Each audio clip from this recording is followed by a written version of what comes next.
ስሜ መሐመድ ያሲን አህመድ ይባላል። የማህበሩ ስም ትዮ ገበያ ማዕከል እነ ኢብራሂም መሐመድና ጓደኞቹ።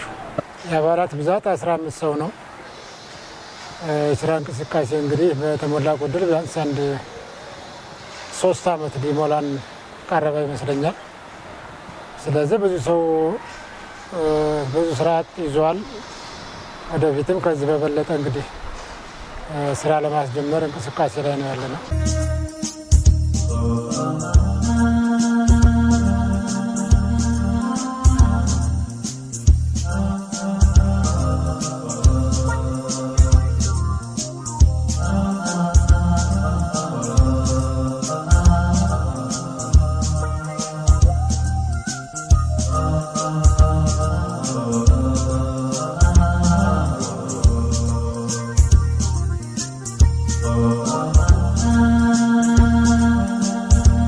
ስሜ ጀማል ሸምሱ አበጋዝ ይባላል። የጀማል ሐሰንና ጓደኞቻቸው ህብረት ስራ ሽርክና ማህበር ወይም በድሮ አጠራሩ ቦራ አክሲዮን ማህበር የዛ ማህበር ምክትል ስራ አስኪያጅ ነኝ። ይሄ ማህበር የተጀመረው በ2010 ዓመተ ምህረት ነው የተጀመረው። በህዳር ወር ስንጀምረው 50 አባላት ሆነን ለእያንዳንዳችን 240 ሺህ ብር ለመሬት መግዣ 5000 የስራ አስኪያጅ የስራ ማስኬጃና 100 ሺህ ብር የግንባታ ማስጀመሪያ በዚህ ሁሉም አባል በሚባል በማዋጣት ይህን ቦታውን ገዝተን ግንባታ ጀምረናል ማለት ነው። ከዛ መሰረት አውጥተን የመጀመሪያዋን ሶሌታ ካደረግን በኋላ 2012 ላይ አመራሮቹ ጋር በነበረው ችግር ምክንያት እስከ 2014 ከ2012 እስከ 2014 ድረስ ክርክር ላይ የነበርንበት ሂደት ነበር። ረጅም ጊዜ 2 ዓመት ማለት 2 ዓመት አቋርጠናል ማለት ነው። ከዛ በኋላ አንዳንድ ነገሮች አመራሮችን ካስተካከልን በኋላ የማህበሩን ስያሜ ለውጠን ጀማል ሐሰንና ጓደኞቻቸዋል በፊት ኢማም ያቁትና ጓደኞቻቸው ነበር። የስያሜውንም ደግሞ ወሎ ኬሚሴም የገበያ ማዕከል ብለን ሰይመን 2014 ላይ አጸድቀን አሁን እዚህ ደረጃ ላይ ደርሰናል። ሰላም አብዱአሊ በያን ነኝ። የድርጅቴ ስም አብዱአሊ በያን ይባላል። በኬሚሴ ከተማ ጠቅላላ ብረታ ብረት ስራ ነው የምሰራው። አብዛኛው ስራ የምንታወቀው በዘመናዊ ነገሮች፣ ለምሳሌ የውጭ በር፣ የቤት በር፣ አዳዲስ ዲዛይኖች፣ አልጋዎች፣ የተለያዩ የበረንዳ ዲዛይኖች በመስራት እንታወቃለን። ከፍ ሲልም ለከተማችን እንደ ሲቲ ጌት አይነት እንደ ገንዳ አይነት አጠቃላይ ለከተማችን የሚውልም ስራ አብዛኛውን ጊዜ በመስራት እንታወቃለን። በዚህ ጥሩ እውቅና ያገኘንበት ስራ ነው። አዳዲስ ነገሮችን በመፍጠር ሁልጊዜም ታወቃለሁ ማለት ነው።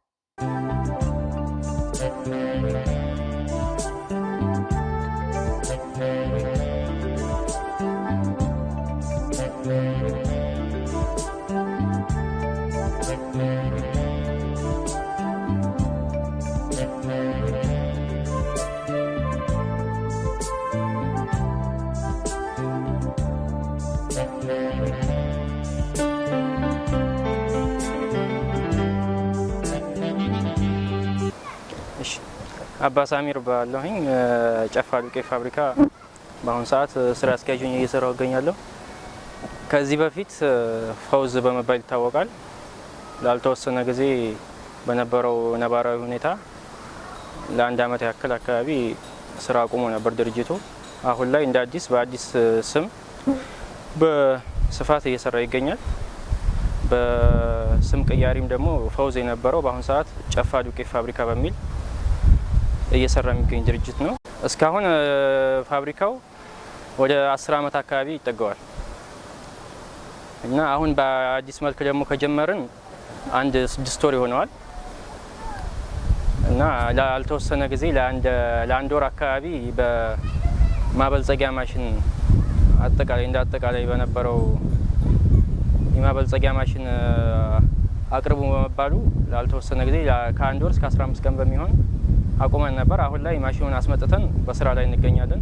ማበልጸጊያም እየተጠቀመን እንገኛለን። አብዱ ኢብራሂም ሰይድ እባላለሁ። የከሚሴ ከተማ ኢንዱስትሪና ኢንቨስትመንት ጽሕፈት ቤት ኃላፊ ነኝ። ያው እንግዲህ በከሚሴ ከተማ በርካታ ዓመታት ኢንቨስትመንት እንቅስቃሴዎች አሉ። በተለይ በማኑፋክቸሪንግ ዘርፍ በኢንዱስትሪ መንደር ከ26 በላይ ፋብሪካዎች በተለያየ ዘርፍ ቦታ ወስደው እንቅስቃሴ እያደረጉ ነበር። ያው እዚህ ግባ የሚባል ስራ አልተሰራም። ላለፉት ዓመታት አጥረው ነበር የተቀመጡት። አሁን ላይ ግን ያንን ለማስተካከል ከመብራት እንዲሁም ደግሞ ከተለያዩ ባለድርሻ አካላት ጋር በመሆን ወደ ስራ ለማስገባት እየተደረገ ይገኛል። በአገልግሎት እንዲሁም በከተማ ግብርና ዘርፍ የተለያዩ ባለሀብቶች ወስደው ወደ ስራ የገቡበት ሁኔታ ነው ያለው። እንግዲህ እነዚህንም በቀጣይ ወደ ስራ ለማስገባት የተለያዩ ድጋፎችን እያደረግን አሁን ላይ በግንባታ ላይ ያጣደፉና ወደ ስራ የሚገቡበት ሁኔታ በቅርብ ደረግ ይሆናል ብዬ አስባለሁ።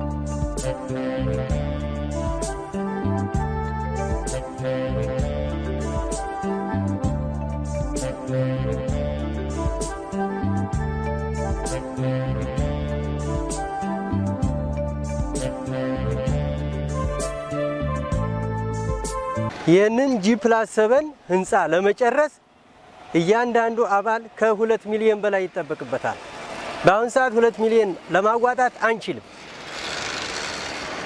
ስለዚህ እኛ ያሰብነው የስም ዝውውሩን መንግስት እንደ አመራር ባልተቤቶቹን ጠርቶ ከማህበሩ አመራር ጋር በማገናኘት እነሱ ጋር አቀራርቦን የስም ዝውውር እንዲካሄድልንና ከዛ በኋላ ወደ ባንክ አያይዘን ይህንን ህንፃ መጨረስ እንፈልጋለን።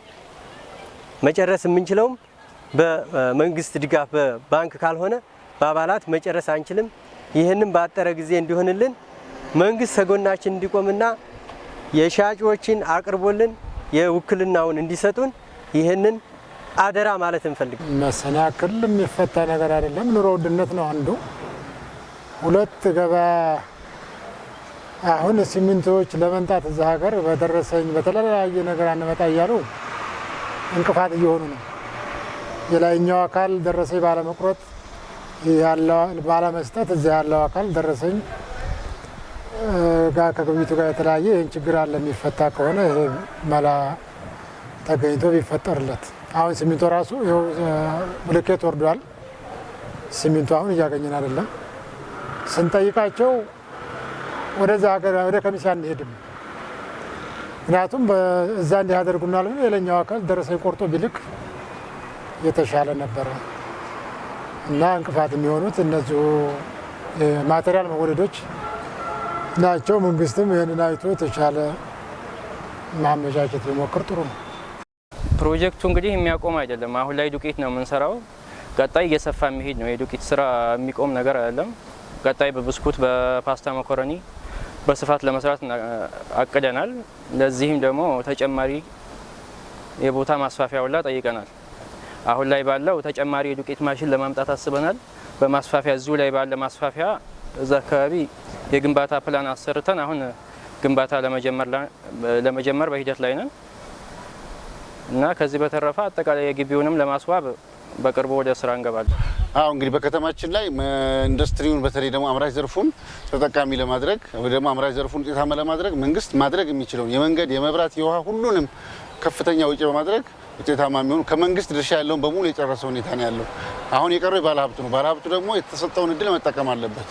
የመንገድም፣ የውሃም፣ የመብራትንም ሁሉንም ነገር መንግስት ሰርቷል። አሁን ደግሞ ባለሀብቱ የሚቀረው እሱ ፈጥኖ ወደ ማምረት መግባት ላይ ነው። ስለዚህ ይሄንን ባለሀብቱ የመንግስት የሄደበትን ርቀት ባለሀብቱም ትናንሽ ችግሮችን እንትን ከማድረግ ችግሮቹን እየፈታ ውጤታማ ስራ መስራት ያስፈልጋል።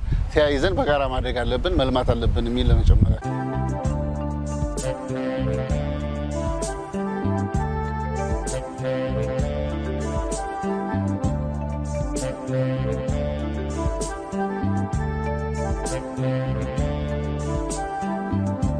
አሁን ከከተማ አስተዳደር የሚጠበቁት መንገዶች ዳር ያሉ ቦታዎች ቶሎ አለመጠናቀቅ። ምክንያቱም በሊዝ የሚካተቱ ነገሮች ትንንሽ ነገሮችን ያንን ቶሎ መፍትሄ ቢሰጡ ጨርሶ ወደ ስራ ለመግባት መንገድ ላይ ያሉ ነገሮች መካተት አለባቸው።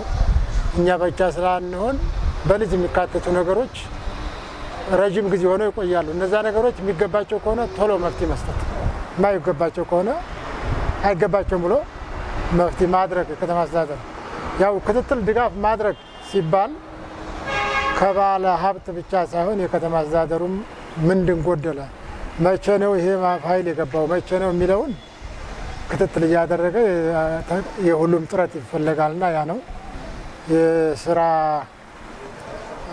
እድል ፈጠራ ማለት። አሁን እዚህ ቦታ ላይ ከመሬት እኒህ እስከሚገነቡ ቢያንስ እስከ 100 ሰው የሚሆን ስራ ሊያገኝ ይችላል። እንግዲህ ዘርፉ ብዙ ነው።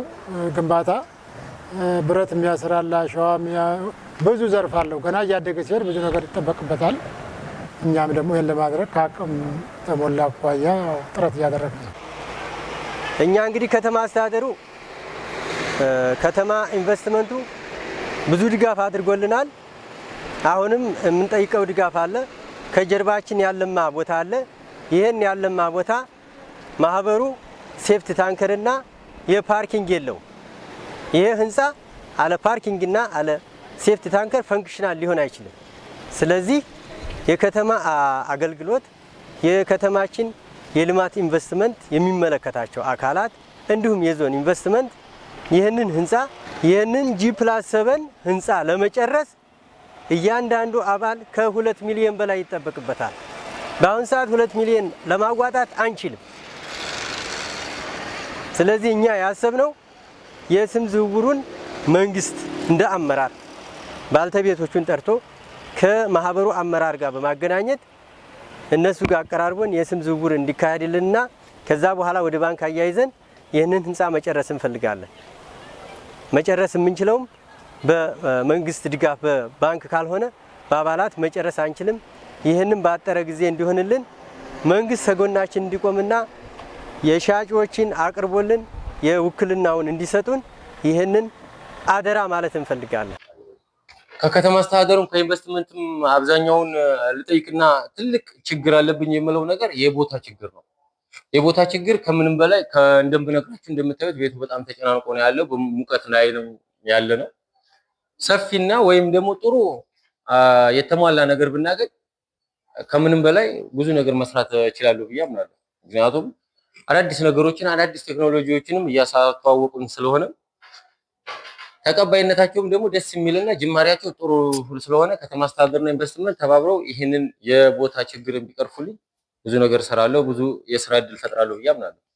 እስካሁን ጠይቀን እምቢ የተባልነው ነገር የለም።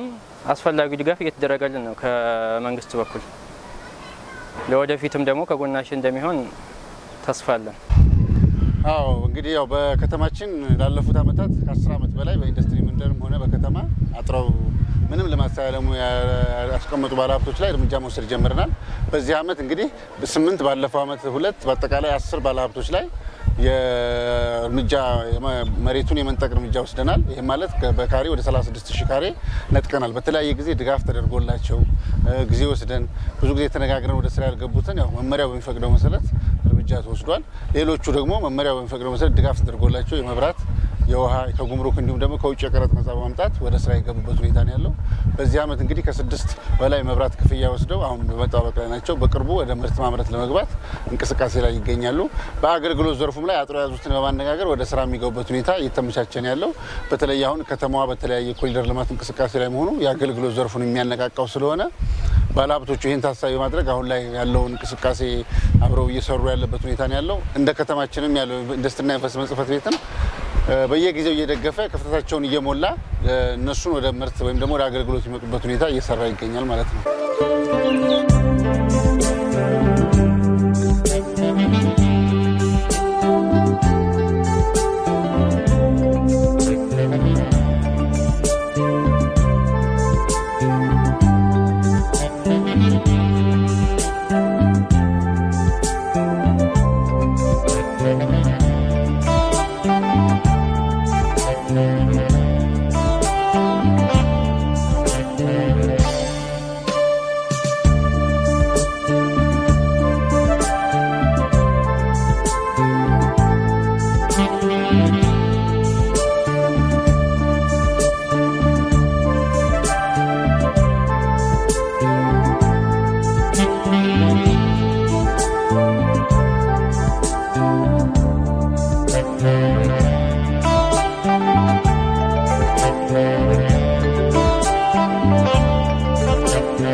ያው እንግዲህ ይሄ ዋናው ባለሀብትም ስንጠራ ቦታ ኖሮ መሆን አለበት። ከዚህ አንፃር ይሄንንም መድረክ ስናዘጋጅ ወደ ኬሚሴ ምን ስንል ቦታ መዘጋጀት አለበት። ለዚህም ከ100 ሄክታር በላይ በአገልግሎት በከተማ ግብርና እንዲሁም ደግሞ በአገልግሎት ዘርፎች ላይ የተዘጋጀ ሁኔታ ነው ያለው። ከ10 ሄክታር በላይ ደግሞ በኢንዱስትሪ ወይ ደግሞ በአምራች ዘርፉ ላይ እንዲሳተፉ መሬት የተዘጋጀ ሁኔታ ነው ያለው። ስለዚህ ባለሀብቶች በሚፈልጉት ዘርፍ መጥተው ከተማችን ላይ ኢንቨስት አድርገው ተጠቃሚም እንዲሁም ከተማዋንም ተጠቃሚ የሚያደርጉበት ሁኔታ ቢፈጠር የተሻለ ነው የሚሆነው። ከተማዋን የሚያነቃቃሉ፣ ራሳቸውን ተጠቃሚ የሚሆኑበት ሁኔታ ነው ያለው። ስለዚህ ኑ ወደ ከተማችን አልሙ እያልን እኛም እንጋብዛለን ማለት ነው።